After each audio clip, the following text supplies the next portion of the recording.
Welcome back to the Barrel Talk Podcast. We are back with another episode of Let's Talk About It. All 3 episodes of the Let's Talk About It are up on all platforms, Apple Podcasts, Spotify, and YouTube. Go ahead, tune in. We also got a football episode coming out tomorrow morning as well. Got the AFC and NFC Championship games this Sunday, talking football. But we're back with some basketball. Very entertaining couple of days in the NBA. We're getting around that time of year where damn near every day we're going to hear about this move or this rumor and that rumor. But talk about the Kyle Lowry and Terry Rosier trade, something that we called out last week's episode when we talked about mock trades for the upcoming deadline. Everything that was in this trade we called perfectly. Terry Rosier is going to the Miami Heat. Kyle Lowry and a 2027 first unprotected pick is going to the Hornets, which great move for both sides, obviously, like I talked about in the mock trades video. I just think the Miami Heat needed another scoring option. I feel like Miami is this move and possibly maybe one more other move, just adding some size or another wing away from really kind of jumping a team like a Philly or Milwaukee and being the second best team to make a run in the East, in my opinion. But I think Terry Rosier is going to do huge things for this team because they've struggled offensively, like I've said in past videos, in the playoffs sometimes of just getting good shots. I feel like if it wasn't a Jimmy Butler heroic or a Bam Adebayo layup, they were really struggling to score. And you got to think on their last 2 playoff runs, Tyler Hero hasn't been healthy for them. And they still have went pretty far when they have. So looking at it from this point of view, Terry Rosier is somebody that's going to either come off your bench or start. Don't know what they're going to do with them. Yes, last night they played the Rockets and lost. Me personally, I think that's a look ahead game because they do play Boston tonight on TNT. They had Terry Rosier coming off the bench. Very interesting to see what Eric Spoelstra does.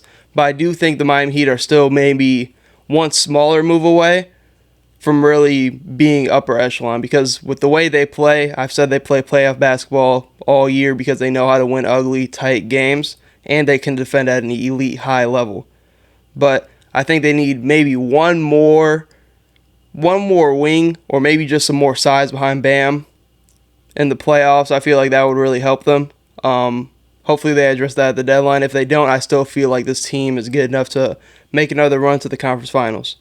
In terms of the Hornets, this is what they're going to need to realize and what they need to do, something they probably should have done probably a year or 2 ago, in my opinion, when the market value was super, super high for some of these guys.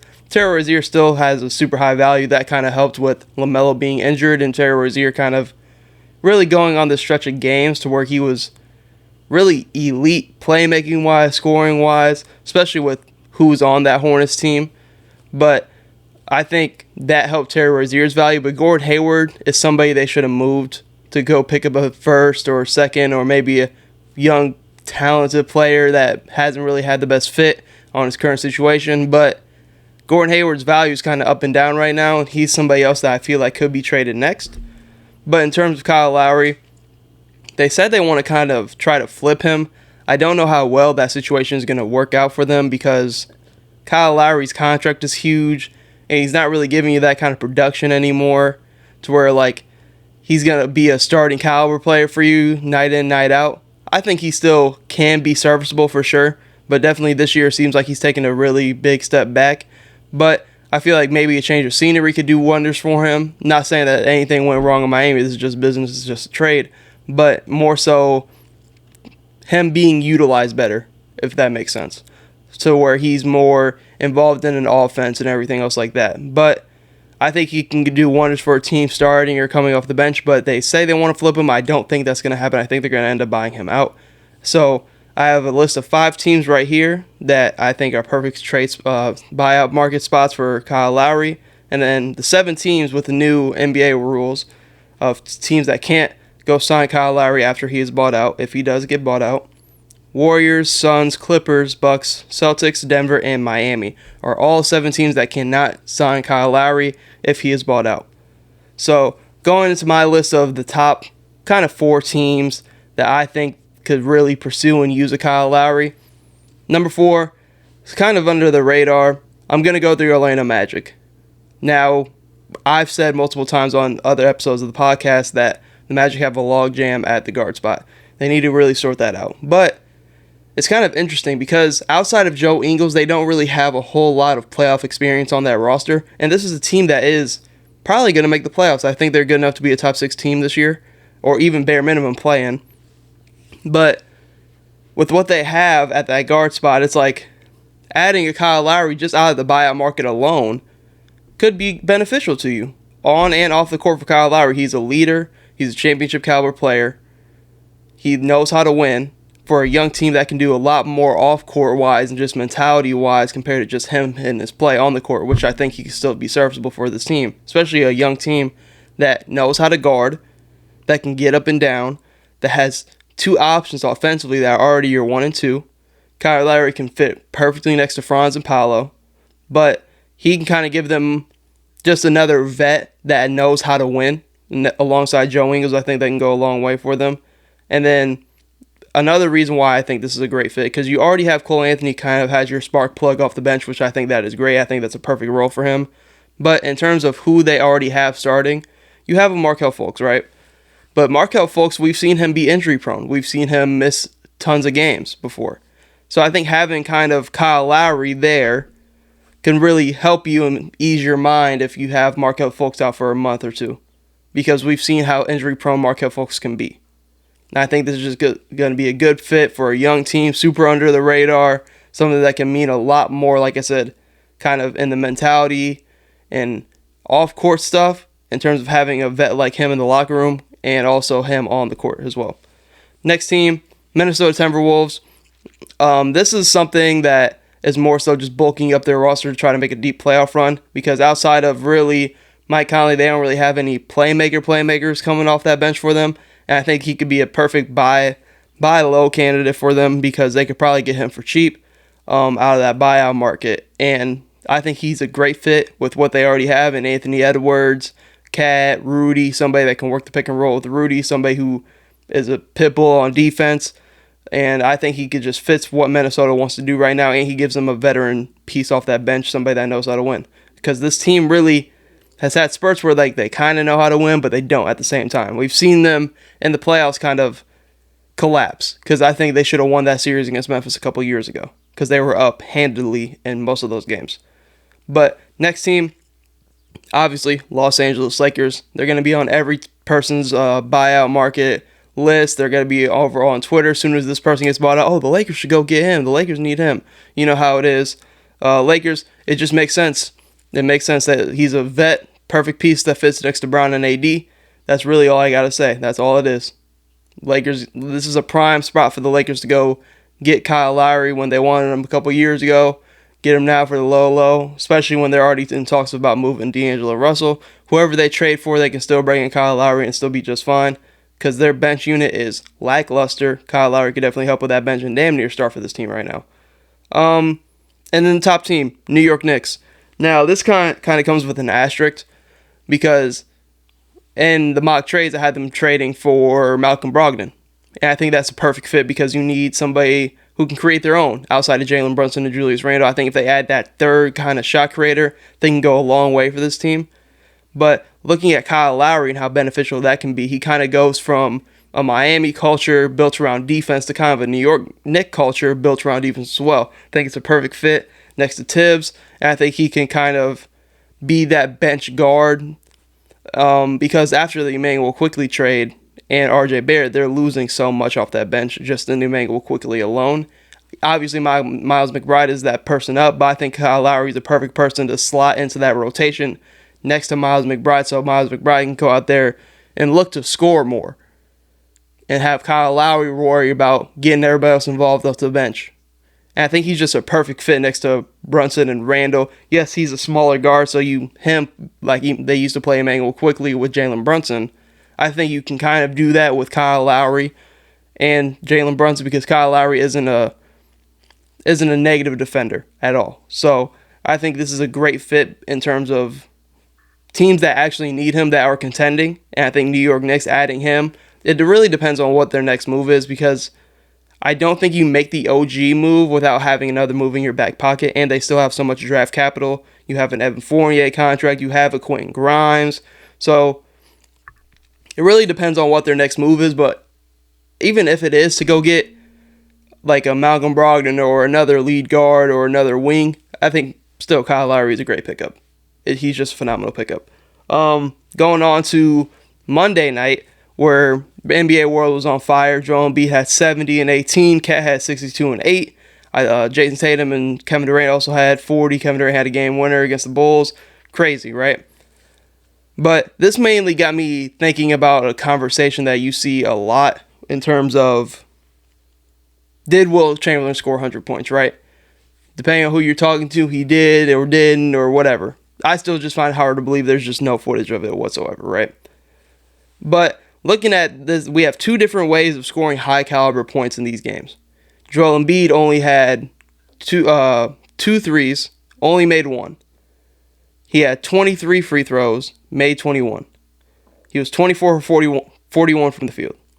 So having that high of 70 points, mainly driving force for that was free throws, getting to the free throw line. We know Joel Embiid can get to the free throw line. Another aspect is Karl Anthony Towns, who got there by shooting threes. Obviously only had 62, but 10 from 15 from the three-point line. So it's hard to say. I'm just going to start this conversation to you guys in the comments and on Twitter and everything else. Did Wilt Chamberlain score 100? Because looking at this, in an era with no three-point line, Karl Anthony Towns had 10 made threes, and he only got to 62. And you know how hot he was against the Hornets, even though they lost. Then you go to flip the page on Joel Embiid, who's had 70. Off a good bulk of it being getting to the free throw line, stopping the clock, getting his points that way. And then you look in the past of somebody like a Damian Lillard getting 70, and then you're like, man, driven off making threes. So it makes you think, in an era with no three-point line, you're telling me, did Wilt Chamberlain score 100 points with no three-point line when you just saw Joel Embiid get to 70 while getting to the line 23 times? And we just saw Karl Anthony Towns make 10 threes on his way there and only have 62. It really kind of just raises your eyebrows a little bit. Did he? I don't know. I'm just kind of giving that discussion out on Twitter and to you guys in the comments. But next thing we need to get to is Adrian Griffin being fired. And we saw that clip of the Milwaukee Bucks players just teed up before the game, making it seem like Adrian Griffin was just the problem in Milwaukee. And then they end up beating the Cavs. Giannis has a triple-double. But looking at this, we can go over the stats for him this year. This season, rookie season for him as a head coach. 30 and 13, second in the East, first in offense, second in points per game, fifth in three-pointers made, and third in field goal percentage. And he got canned. This has seemed personally like it was a firing because of the clashing with Damian Lillard or Giannis. I didn't really think that fit worked well, and it's really hard for rookie coaches or kind of newer coaches to kind of come into a situation like Milwaukee where they just traded for a star player in Damian Lillard to pair with Giannis. And you have, I'm not really going to say it's too much of an ego thing, but it's just managing stars can be difficult. So looking at them managing the stars and Adrian Griffin being kind of an inexperienced coach when it comes to that, it's obviously going to have some hard times. I think he did get fired maybe a little quickly because they were still second in the East and still relatively playing good basketball, but there is games that they kind of got bailed out by just having Giannis and Damian Lillard, but that's going to happen for any team. But looking at the main problem of this team, it was more so defensively, obviously, with the whole Damian Lillard trade. You trade for Drew Holiday, who, in my opinion, has been the best perimeter defender for the last 10 years or so. Looking at that whole aspect, you trade for Damian Lillard, who's an offensive hub in his own. Your offense is going to take a jump up. But your defense is going to take a step down, but not blaming that wholly on getting Damian Lillard, because if you have a chance to pair Damian Lillard with Giannis, that's what you do. And they were having conversations of if Giannis was even going to be in Milwaukee in the future, right? So you have to make that trade. I'm not blaming Milwaukee for making that trade whatsoever. But it's more so you make that trade, and then Chris Middleton's kind of taking a step or two back offensively and defensively. Brook Lopez is getting up there in age. Giannis is still Giannis, but like it's not like you have like what they used to have, like a PJ Tucker, that you can just put wherever on the court, put on any other team's best player. And you pair that with a Drew Holiday, and you're like, damn, we're right here. We're right where we need to be. So, and then it's looking at, they don't have any defensive-oriented guys. They don't have a single guy on that roster to where you're like, all right, bet he's going to guard the opposing team's best player. Because at this point right now, I don't believe it's Chris Middleton with all the injuries. I think Giannis is a phenomenal help side defender. On the ball, question marks, in my opinion. Brook Lopez is up there in age, and he's more so just your rim protector. So who do you have to go guard the other team's best perimeter player? You don't. You don't have anybody. That was Drew Holiday. I think that's the main problem with the team and why I didn't think they were contenders, because what move are you making to go get that? What move are you making to go get that? Draft capital is a little scarce. To go get Alex Caruso, which you know is a great fit, but it's going to cost you first-round picks easily. They know Alex Caruso's value over there in Chicago. That's the one thing I'll give them. Everybody's talking about Chicago Bulls need to blow it up. They know their players' value. They know Alex Caruso is exactly what a contending team wants and needs, like the Bucks. So it's like, how do you get that move? How do you make that move? I kind of blame this on roster construction, because I have examples from other teams in the past. I'm not saying this is the same situation, but I think we need to start holding these GMs accountable, right? So you go in, have Adrian Griffin go in here, have a winning record, and then you can him, then you hire Doc Rivers, then you're like, Doc Rivers, really? Like, why hire Doc Rivers, right? Veteran coach, he wins in the regular season. He knows how to deal with star players. I mean, look at all of his teams have had stars upon stars on them. But I do like the move of getting Doc Rivers, because I was never one to fully blame Doc Rivers for every time his team lost in the playoffs. I've never been one to do that. When you go back and look at the Clippers teams, injuries. When you look at Philly, had the whole Ben Simmons stuff, then Joel Embiid not performing the way he should in the playoffs. Then you have James Harden stuff. Then it's so it's very interesting to like take a deep dive and look at some of Doc Rivers' playoff kind of downfalls in terms of, is he a good coach in the playoffs? I'm not going to put everything on him. I do think he has his flaws at some points in the playoffs, but I'm not going to put everything on him, because the players just have to go out there and play at the end of the day. But in terms of what this team needs, I feel like they just kind of needed more of a leader, somebody who can lead guys, rally the troops, and everything like that. I do like Doc Rivers as a coach still. I think he is an okay fit for Milwaukee. But adding Doc Rivers is not fixing anything that is going on with him right now. What's going on? Defense. Doc Rivers is not coming in there and fixing anything. Doc Rivers is not going in there and being like, Damian Lillard, you must play defense. You have to be a plus defender on the court. Malik Beasley, you have to be a plus defender on the court. He's not changing any of that. It's a personnel thing. Yeah, I think that's what it's going to come down to for Milwaukee. I think this is more of they're a really good team. They're still feeling it out, but I don't think they have the personnel and equip enough to beat Boston 7 games. Even at Philadelphia. Even at Miami. Like, you're talking like Jalen Brunson's already lit them up this year already. What's stopping them from doing it again? Nothing. So, looking at this, it's more so, it's a personnel thing. Got to put it on the GMs. I think a lot of GMs get off scot-free in terms of just putting out there, all right, this is your team, go try to make it work.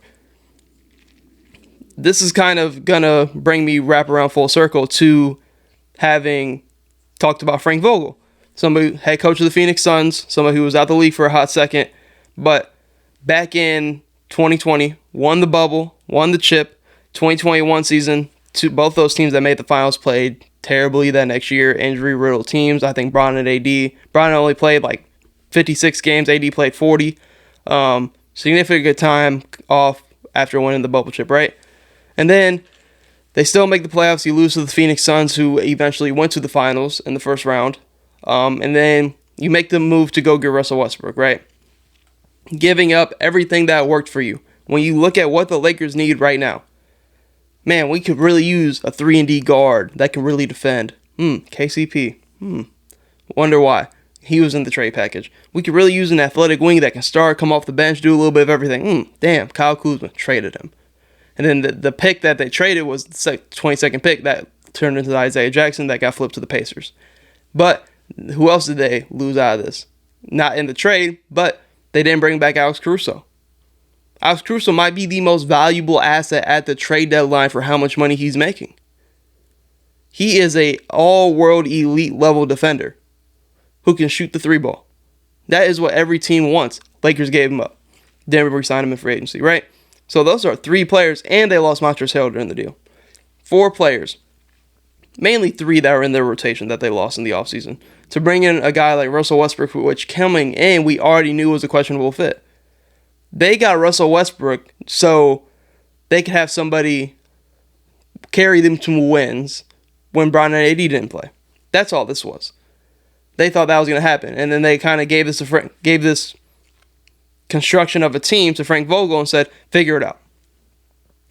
Frank Vogel did everything he could to figure it out. It just wasn't a good fit. It wasn't going to work. No matter what kind of lineup they used, it just wasn't going to work, which led to him getting fired. This more so gets me to the point of it's hard to kind of put everything on a coach when the roster construction is obviously lacking. That's kind of seeming to be the problem in Milwaukee, because it's to the point where there might not be a move to make.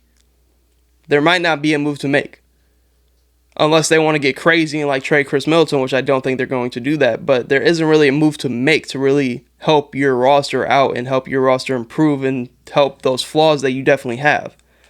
In terms of the Frank Vogel situation, he got canned off of just poor roster construction. I don't understand with the Lakers of why they struggle to compete. Lakers have been mediocre for years. Cool, they made a conference finals last year, swept. They've been mediocre for years. They're a mediocre regular season team who plays down to their competition, who isn't that good. They rely on the heroics of a LeBron James and Anthony Davis. They've been mediocre since they won the chip. Why? Because they gave away everything that made them elite all around. Gave it away. You don't have Alex Caruso, Danny Green, Kyle Kuzma, KCP. What's KCP doing? One of the best role players in the league on Denver. Won a chip last year, mind you.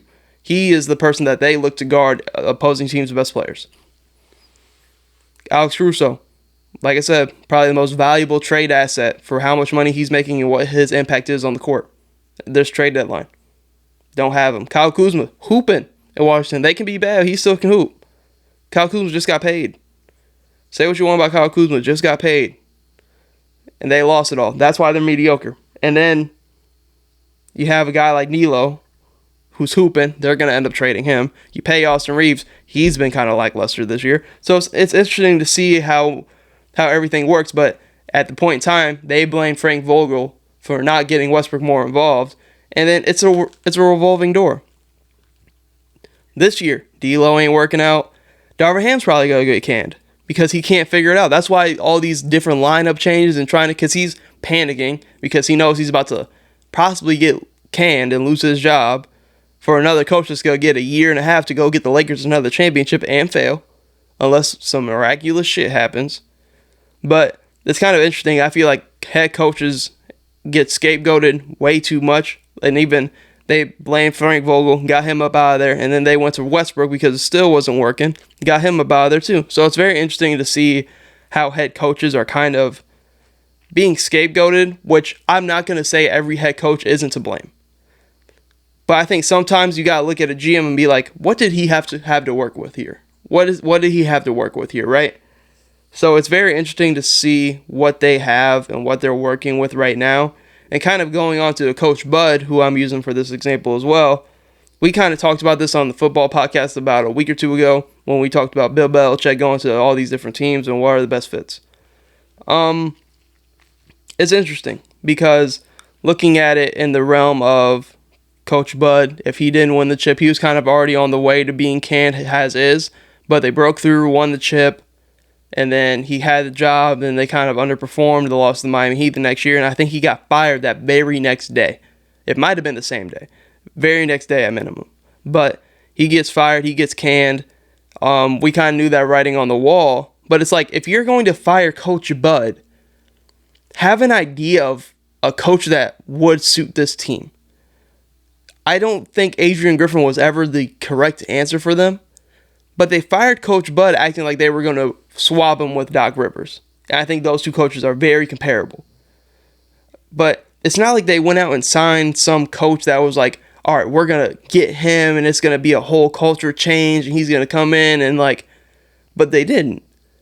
You just had Adrian Griffin, and then it's like, if you don't have a better for-sure option out there, or you're not going to take a puncher's chance of landing one of a very, very, very good coach, like a Nick Nurse at the current time. If you don't have a puncher's chance, and apparently they weren't even interested in Nick Nurse, well, I think it's fucking crazy.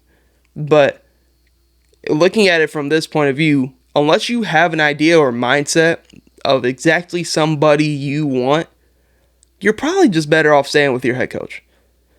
You're probably just going to be better off staying with your head coach, in my opinion. Because 9 times out of 10, it seems like you're just firing him just to blame the season on somebody. You just got outplayed by Miami. I mean, that's really all that's fell down to. Wasn't roster construction. Giannis was hurt a couple times throughout that series, but like, Miami just outplayed you. They just outplayed you. That's all that was. You can put on coaching, you can put on whatever. What did you want Coach Bud to do? He had the best perimeter, in my opinion, the best perimeter defender of the last 10 years. Threw him on Jimmy Butler. Jimmy Butler still got off. Threw Giannis on him. Still got off. Didn't matter. You just got outplayed. Jimmy Butler had a hell of a series. That's all that was. But I feel like in the realm, I'm not trying to say that some coaches aren't to blame, because we've definitely seen situations where they are. I think we also need to take into account, what are they given to work with? What do they have on their roster to where you're like, okay, I understand why they're struggling, or I understand why they're this. Need to look into the GMs more. That's all I'm saying. Need to look at GMs more and have them more to blame. You're like, what did you really want him to do here? Right? I just think it's something interesting to talk about. But to kind of wrap up this episode, talking about Kevin Durant GOAT conversation, something that is very, very interesting, fun to talk about. I think he said this in an interview. It's something that we talked about a couple days ago in my group chat with my friends. I just don't. He has, and the argument is, he has all the accolades. He has everything you would want. The only thing, a big accolade, Defense Player of the Year. Doesn't have that. Has multiple scoring titles, MVP, 2 rings, 2 finals MVPs, hella All-Stars, bunch of first teams, All-NBA selections. Like, accolades-wise, it's cool. But I feel like when you're talking GOAT conversation, here's what it falls down to. Individual accolades, obviously gotta have it. Gotta have it. You gotta pair that, add that team accolades. Gotta have the team accolades. Then you're looking at, okay, got both of those. Kevin Durant has that. He has the team accolades, still has rings with Golden State, has the individual accolades. What is it? What else doesn't he have, right? I think it's from a fan's perspective that how you do something in this league goes so far. So far. I remember when Kevin Durant won the chip, they compared it to Dirk Nowitzki winning that chip, and people were saying that Dirk ring trumps everything Kevin Durant has done with the Warriors. And like, it's to the point where like, how you do something in the league goes so far, because people will always look at Kevin Durant. He won his chips by having to go join a Steph Curry, a team that beat them the year prior, a 73-win team. Had to go beat them, join them, to eventually get his success. They had the whole drama in OKC with Russ and everything else like that, kind of leaving him dry and out. But I mean, that whole situation left a bad taste in people's mouths. I know it's years ago. I don't really care about it. A lot of people don't really care about it now. But this conversation kind of brings that back up. So he wonders why he's not in the GOAT conversation. I think Kevin Durant is one of the greatest players to ever play basketball. Greatest ever to play basketball. He's a top 10 to 15 player ever. But I think all-time great players and the greatest of all time are 2 different conversations. They're 2 different conversations. His legacy would be so much different now if all he needs to do is have his own team where he's the guy. He's the league. You can say he was the best player on them Golden State teams or whatever, but that was Steph Curry's team. Even now on Phoenix, I feel like it's still Devin Booker's team. And looking at it from since he left Golden State, having the Achilles surgery, he hasn't been to the conference finals since leaving Golden State. Steph Curry, who is somebody who has entered that realm, maybe not obviously being up there, because I feel like there's only 3 players in that conversation in general. Bron, MJ, Kareem. Only 3 players that are in that conversation. But in the realm when people talk about greatest of all time, Steph Curry's in that conversation. 1 before the Kevin Durant shit, 1 with Kevin Durant, and 1 after. Steph Curry wasn't in this conversation until he won in 2022, mind you. But he got it done. Got the Finals MVP, which he should have been had, in my opinion, in 2015. But looking at it from that aspect, it's really hard to say because it's about how you do something, not what you did in this league, in this world right now. So him not being in GOAT conversations is more so people just thinking about what he did with Golden State. And he hasn't done really anything since. He had the whole Brooklyn stint, super team, all this and that. Injuries plagued them, bad coaching, all kinds of stuff. So that didn't work out. And then you go to him being on Phoenix now. It's like, all right, this is kind of the year for them, but I wouldn't even know if I consider them contenders. They're a dangerous team that can be sneaky good, but it's like you're looking at, I don't consider them a super team. I just don't, because they're a team that has 3 really good players and lackluster role players. That's really all it is. They've been stringing together good wins now, but it's more so to the fact, do I think they can beat a Denver in a 7-game series, or even Minnesota? Damn, even OKC. OKC the 1 seed right now. Even the Clippers. Like, it's those, all 4 of those teams are more complete than Phoenix. Phoenix might have the top 2, 3 best players in all of them series, but what else are they getting? And all it takes, we've seen, is 1 injury to one of the 3, and then it's like, ooh, then you're struggling, right? But that's for a different debate. But talking about kind of going full circle with the Kevin Durant GOAT conversation, I fully believe Kevin Durant, one of the greatest players I've ever seen. He's a top 10 to 15 player. But the narrative of him being in the GOAT conversation, I just don't see it. It's also just off what he's done and how he's done what he's done. But greatest players of all time and the GOAT conversation are 2 completely different things. 2 completely different things.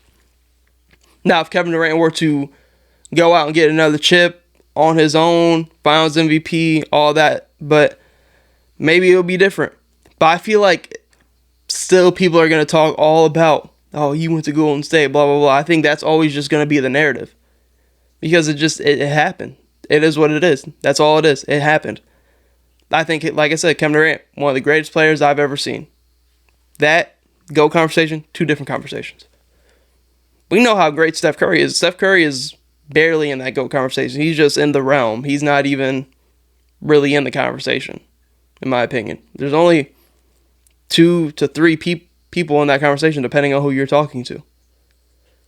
But it's really up for debate. It's something fun to talk about, but him thinking he's in the GOAT conversation, anybody with his accolades has the right to say that. But looking at it from my perspective, as a fan's perspective, I'm like, I understand why people don't put him in that realm because of what he's done and how he did it. Left a bad taste in people's mouths. That's where I kind of get why people don't put him there. One of the all-time greats. GOAT conversation, different conversation. But that's all I have for this episode of the Let's Talk About It. Thank you guys for tuning into the Barrel Talk podcast. Hope to see you tune in the future episodes.